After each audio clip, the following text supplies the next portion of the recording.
Jenius medis. Lanjut lagi, jangan lupa like, komen dan share cerita ini ke media sosial yang sahabat punya. Terima kasih. Bab 2505-2507. Selain itu, kategori masyarakat juga sangat khusus. Dunia seni bela diri dan dunia sekuler saat ini pada dasarnya adalah dua rangkaian logika, dan seringkali keduanya tidak saling mengganggu. Dunia sekuler menekankan hukum dan ketertiban, namun dunia seni bela diri tidak.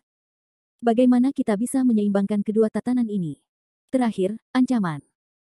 Bagi masyarakat awam, sebagian besar pejuang adalah makhluk teroris dengan kekuatan yang dahsyat, dan seringkali mereka akan menjadi ancaman.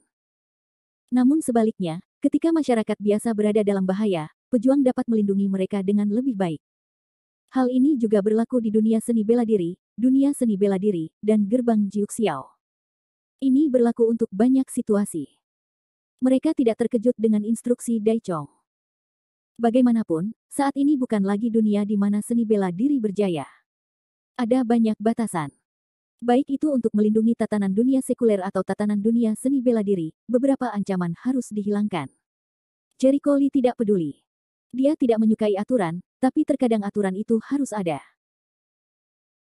Tentu saja, dia selalu tahu bahwa Dai Chong dan yang lainnya ingin menahannya dengan peraturan dan ketentuan tersebut, dan berulang kali membidiknya, dan melihat bahwa mereka sedang berdiskusi di sana, mengisolasi dia sepenuhnya, seolah-olah mereka tidak mempercayainya sama sekali. Saya tidak yakin. Dai Chong juga menganggapnya sebagai faktor ancaman ketidakstabilan dan ingin menyingkirkannya. Sebagai hal yang mendesak, kita perlu memastikan apakah orang yang diduga abadi ini memiliki permusuhan terhadap kita. Jika tidak ada permusuhan, mungkin kita bisa duduk dan berbicara. Tapi sulit untuk bermusuhan. Mata Dai Chong berbinar. Jika makhluk abadi yang sebenarnya bermusuhan, saya khawatir semua orang yang hadir tidak akan menjadi saingan. Bagaimanapun, kesenjangan antara Sanxian dan keabadian sejati seperti langit dan bumi. Tentu saja, hasil yang paling membahagiakan adalah makhluk abadi yang sejati tidak datang mengganggu mereka. Mungkin dia bisa menggunakan keabadian sejati untuk memaksa Li Qiankun menyerah. Harus dikatakan bahwa Dai Chong masih bermimpi saat ini. Bayangkan saja, dia hanyalah manusia biasa. Bagaimana dia bisa menggunakan kekuatannya untuk mengendalikan keberadaan makhluk abadi? Aku bercanda. Kami tidak memiliki cukup pembantu. Jika makhluk abadi ini benar-benar musuh, kami tidak bisa menghentikannya sama sekali, kata Wan dengan sungguh-sungguh. Lebih banyak orang telah dikirim dari atas, dan mereka akan segera tiba, kata Dai Chong cepat. Kamu harus mendiskusikan bagaimana cara berperang setelah perang, agar tidak terburu-buru. Saat itu, orang kuat lainnya tiba. Yan Nantian. Ini pernah setenar Wan Dai sejak lama. Kedatangan Dewa Perang di Langit Selatan, sulit untuk menyambutnya jauh-jauh, kata Dai Chong dengan senyum tebal di wajahnya, dan dengan cepat naik untuk menyambutnya dengan senyuman. Yan Nantian melihat situasi tenang saat ini, sedikit lega, untungnya, belum terlambat. Dia melihat sosok di alun-alun, dan pupil matanya menyusut. Apakah itu pria yang diduga benar-benar abadi? Lalu dia melihat Jericho Lee lagi dan menghela nafas. Dia tahu semua hal yang terjadi di keluarga Yan sebelumnya, tapi sejujurnya, dia tidak bisa menyalahkan Jericho Lee. Bagaimanapun, keluarga Yan lah yang salah, dan Jericho Lee sangat penyayang pada saat itu. Dewa Perang di Langit Selatan, waktunya mendesak, jadi kita harus mendiskusikan strategi pertempuran secepatnya, kata Dai Chong setelah menyapa, apakah ada master lain yang datang ke sini? Saya khawatir saya satu-satunya.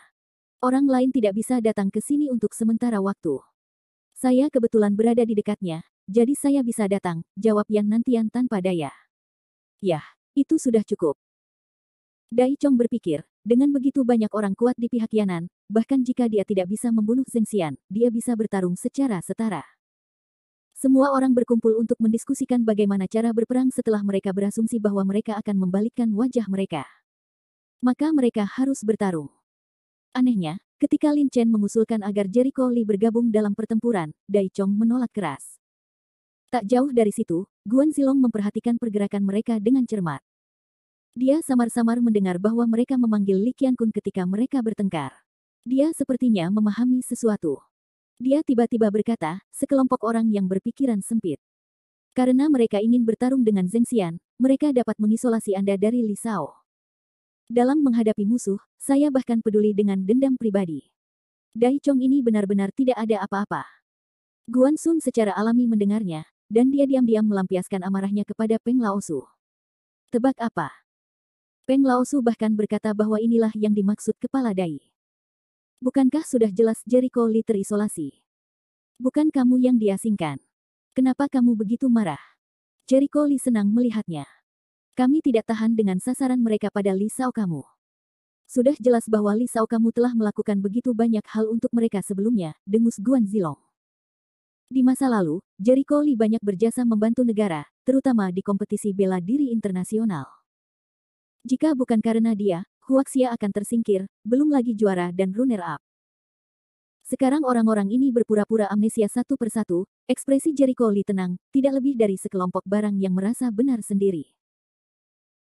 Daripada mempedulikan apakah Dai Chong menjadi sasaran atau tidak, lebih baik dia menyisakan energi untuk memikirkan apa yang harus dilakukan selanjutnya. Dari awal hingga akhir, perhatiannya tak lepas dari orang yang disangka benar-benar abadi. Dia mengamati dan mengumpulkan informasi, dan dengan cepat menyimpulkan berbagai kemungkinan dan merumuskan berbagai tindakan pencegahan dalam pikirannya. Tuan Li, Anda tidak perlu peduli bahwa Dai Chong membidik Anda. Ketua tim Wen dan instruktur Anda sudah menghubungi atasan mereka, dan hasilnya akan segera keluar, kata kelompok Tiandao sambil tersenyum. Jericho Lee tersenyum. Dia tidak berpikir semuanya akan sesederhana itu. Kalian, orang yang dicurigai sebagai makhluk abadi ini tidak memiliki identitas dan informasi yang relevan, jadi dia harus diperlakukan dengan hati-hati. Setelah bertekad menjadi musuh, maka itu harus disingkirkan, atau biarkan dia keluar dari reruntuhan Lohe, maka tidak hanya untuk orang biasa, tetapi juga untuk keluarga di belakang Anda. Saya rasa Anda tahu persis apa yang saya maksud.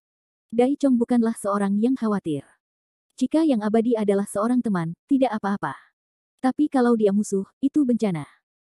Kita harus tahu bahwa keabadian sejati pada dasarnya tidak terkalahkan di era ini.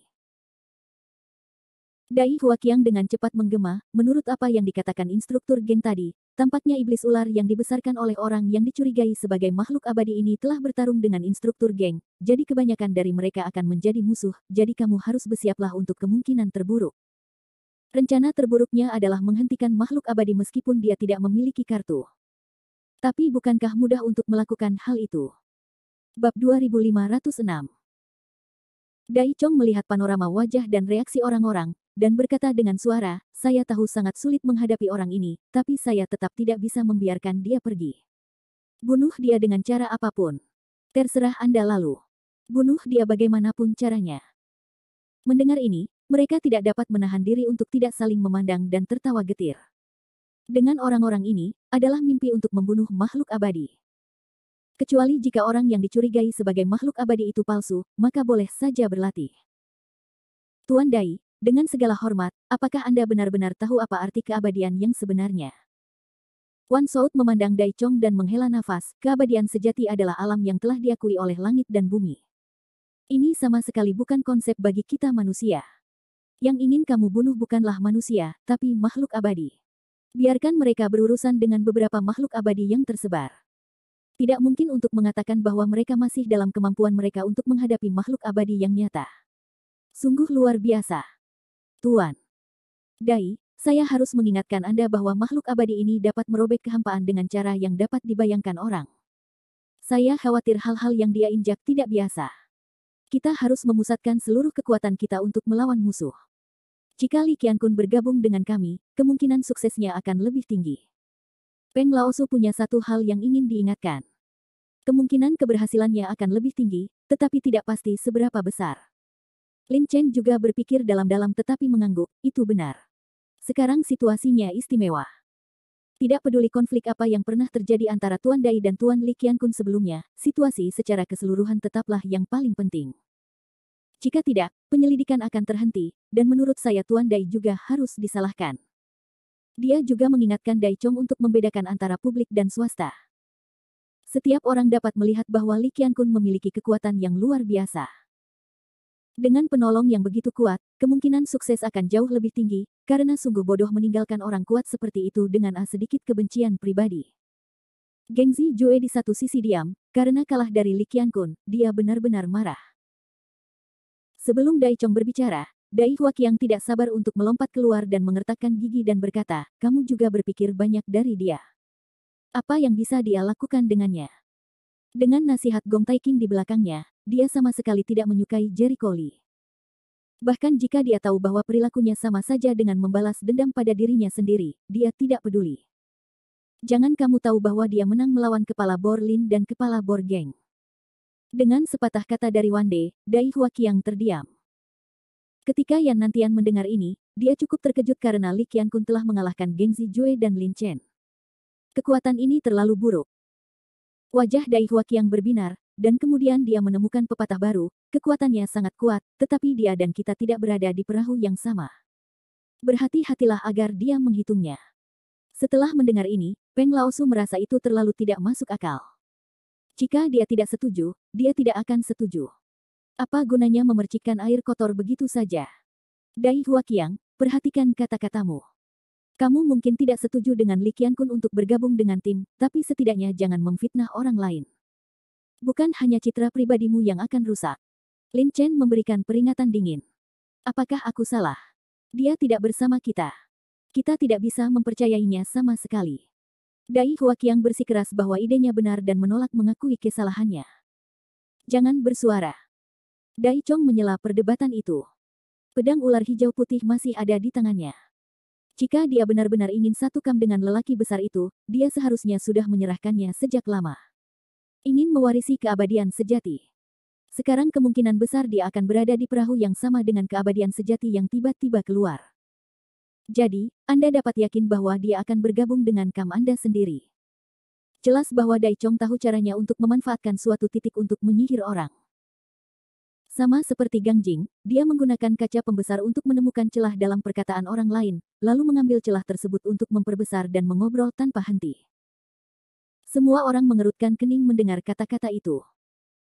Memang dari sudut pandang Jericho Lee mengambil pedang ular hijau putih itu dan menganggapnya miliknya, dia memang serakah dan egois. Bekerja sama dengan orang seperti itu sama saja dengan memanfaatkan kulit harimau. Benih keraguan berhasil ditanam. Lin Chen awalnya ingin berdebat untuk Jericho Lee, tetapi ketika dia melihat semua orang diam, dia membuka mulutnya. Lagi pula, dia tidak bisa mengatakan apa yang dia katakan. 1000 kata berubah menjadi desahan mendalam. Di kota kecil, Wen Tiren dan Yu Ziyang menghubungi atasan mereka. Instrukturkan kamu, apa langkah selanjutnya? Wen Tiren gelisah, mondar-mandir, dan wajahnya penuh kegelisahan. Baru saja, orang-orang dari kelompok Tiandao menghubunginya, mengatakan bahwa Dai Chong dan Dai Huaqiang telah mengisolasi Jericho Lee dengan jahat. Hal ini bisa membuatnya marah. Jelas dia dan Yu Ziyang telah memperingatkan Dai Chong untuk tidak mengincar Jericho Lee, jika tidak mereka akan menanggung akibatnya. Akibatnya, Dai Chong masih mengabaikan perkataannya, hampir melanggar hukum. Yu Ziyang memutar alisnya dan mendengarkan suara rengekan telepon dengan wajah sedih. Dia menghela nafas, saya tidak bisa menghubungi orang yang bisa berbicara. Terlebih lagi, telepon itu menelepon Dai Qianhong tanpa alasan. Begitu Wen Tiren dalam keadaan linglung, dia sangat marah. Apakah kamu tidak takut dengan kejadian jendela timur? Pada akhirnya, kami masih meremehkan keberanian Dai Chong. Sejujurnya, Yu Ziyang tidak percaya Dai Chong berani melakukan kejahatan seperti itu, tapi dia juga tahu di mana letak kekuatan Dai Chong. Dai Qianhong, instruktur ketujuh sekolah Jiuxiao memiliki status yang tinggi, tidak peduli dalam kekuatan wacana atau status, dan hanya sedikit yang bisa menantangnya. Instruktur kamu, ambil keputusan. Jika terus seperti ini, aku khawatir Li Shaohuo akan marah dan langsung membunuhnya. Wen Tiren tidak khawatir Jericho Lee tidak dapat menyelesaikan tugasnya, tetapi dia lebih khawatir Jericho Lee akan membunuh Dai Chong secara langsung.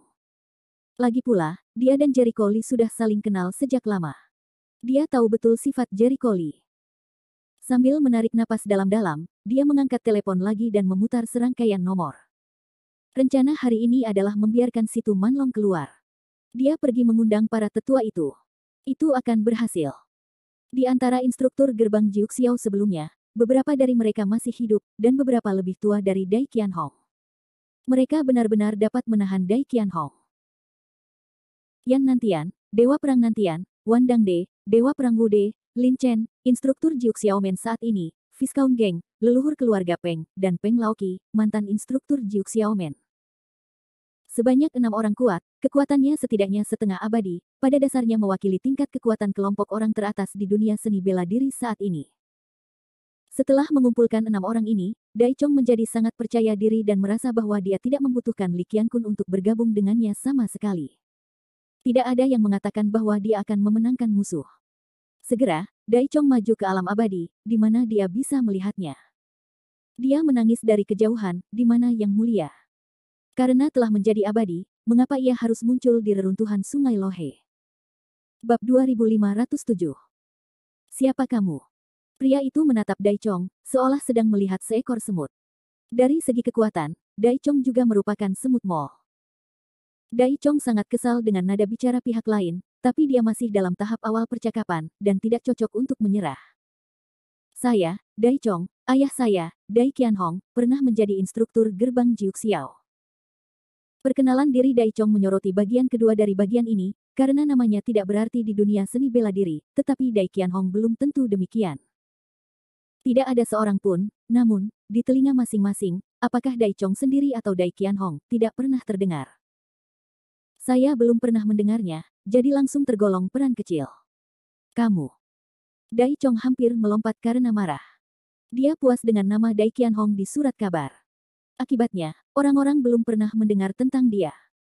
Bagaimana kita bisa membicarakan hal ini? Dia menarik napas dalam-dalam dan menahan amarahnya. Kamu terlalu sombong, bukan? Gerbang Jiuxiao adalah salah satu kekuatan paling kuat di Tiongkok dan berfungsi untuk negara. Bahkan jika kamu belum pernah mendengarnya, kamu tidak punya hak untuk meremehkan kami. Meski itu penghinaan, apa yang bisa kamu lakukan padaku? Orang itu sangat meremehkan, seolah-olah tidak menaruh perhatian sama sekali pada Dai Chong. Sangat. Ada seorang pria yang sangat membenci dirinya sendiri. Dai Chong yang selalu suka membuat masalah juga pusing. Dia benar-benar pasangan yang cocok. Bagus. Aku tidak peduli soal itu. Aku tahu siapa kamu. Apakah kamu musuh atau teman? Dai Chong sangat marah, tapi dia tidak bisa menahannya. Menghadapi makhluk abadi, dia tidak memiliki keberanian untuk bertarung dengan mudah. Kami adalah 6 makhluk abadi.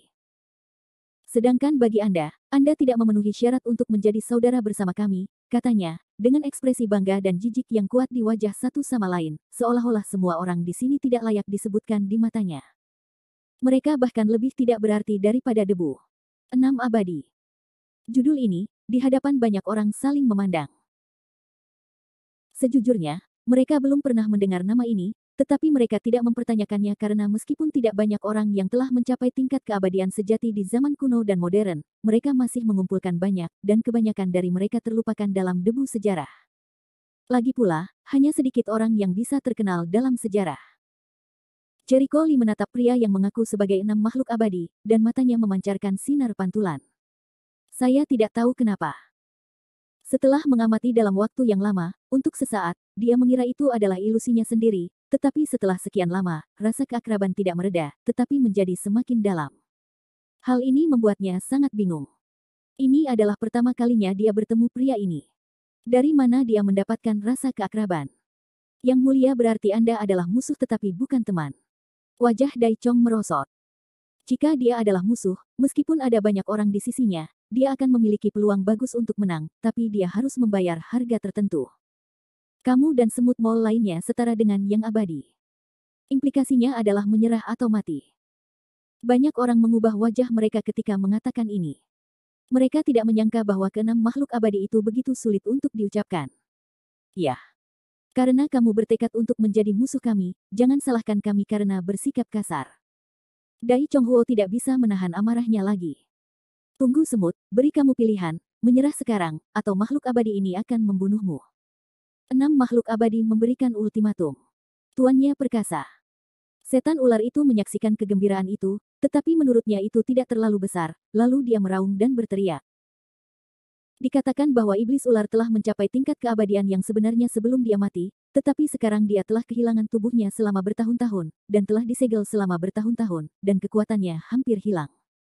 Jika tidak, situasinya akan menjadi lebih serius. Karena kamu bertekad menjadi musuh kami, jangan salahkan kami yang melakukannya. Dai Chong mengertakkan gigi. Sekarang sudah jelas bahwa Zheng Xian adalah musuhnya, jadi hanya ada satu pilihan bagi mereka. Pergi berperang. Hanya sekelompok semut, karena kamu ingin mati, aku akan membantumu. 6 makhluk abadi tampak menghina dari awal hingga akhir. Dalam hal ini, Dai Chong sangat berhati-hati, dan berkata kepada Peng Laoki, menurut tindakan pencegahan yang dibahas sebelumnya, Anda harus naik dan menjelajahi bagian bawah terlebih dahulu. Dalam rencana pertempuran yang mereka diskusikan sebelumnya, Peng Laoki diminta untuk mencobanya terlebih dahulu, dan orang lain bertindak sesuai keadaan. Mereka masih memiliki kesempatan untuk berpikir bahwa keenam makhluk abadi itu bukanlah makhluk abadi yang sebenarnya, mereka palsu.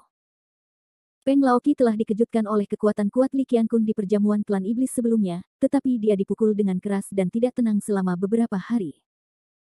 Kali ini, bagaimana dia bisa melewatkan kesempatan untuk menunjukkan bakatnya? Bahkan jika dia tahu bahwa kekuatan lawannya sangat kuat, dia tidak akan melewatkan kesempatan itu. Setidaknya dia harus membuktikan bahwa kekuatannya tidak kalah dengan Li Qiankun ketika dia menunjukkan kemampuannya yang paling kuat. Jimat emas keluar dari 7 pengorbanan Peng Laoki. Setelah memasukkan roh, jimat itu memancarkan cahaya terang. Kemudian awan gelap di atasnya mulai mengeluarkan suara keras, dan guntur serta kilat bergulir. Lei Fu. Tindakan seperti ini juga digunakan untuk menakut-nakuti orang. Ada cibiran dalam kata-kata Liu Daoxian. Lei Fu memang kuat, tapi tergantung siapa yang menggunakannya. Setidaknya di tangan lelaki tua ini, dia tidak bisa merasakan betapa kuatnya tangan itu. Ini hanya permulaan. Peng Laoki tenang dan percaya diri, dan dia juga melihat kembali ke arah Jericho Li. Tindakan ini terlihat di mata Guan Zilong dan saudara-saudaranya, yang langsung membuat mereka saling pandang. Apa yang dimaksud Paman Peng dengan tatapan itu? Guan Zilong berkedip, apakah dia menantang Li Shao? Atau seperti memamerkan operasi kelas atas di depan Li Shao? Guan Sun sepertinya memikirkan sesuatu dan menyentuh dahinya. Lihat ingatanku. Setelah Paman Peng kehilangan mukanya, dia pulang ke rumah dan membawa semua hartanya. Konon dia meminjam beberapa barang dari keluarganya. Aku tidak yakin.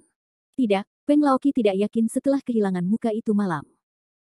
Dia selalu ingin kembali ke lapangan, dan kali ini dia hanya menangkap peluang, jadi dia mencoba yang terbaik untuk mempersiapkan pertarungan besar. Jericho Li tidak menyadarinya. Itu tidak ada hubungannya dengan dia. Perhatiannya telah berada di 6 makhluk abadi, mengamati setiap detail tindakan mereka. Segera, Peng Laoki menawarkan jimat lain. Setelah menanamkan aura, dia membakar untaian cincin api. Ini seperti jimat roh cincin api dari keluarga Peng. Guan Zilong tiba-tiba mengerti, saya mengerti. Paman Peng ingin menggunakan jimat roh cincin api untuk meningkatkan kekuatan jimat guntur emas merah. Wan Shout melihat ke arah dan mengangkat alisnya. Jimat guntur emas merah dan apinya akan benar-benar meningkatkan kekuatannya. Itu ide yang bagus. Tampaknya Peng Laoki bukanlah kayu sisa. Guan Sun melihat pemandangan guntur dan kilat, sedikit bingung, aneh, kapan Paman Peng tahu cara menggunakan jimat seperti ini.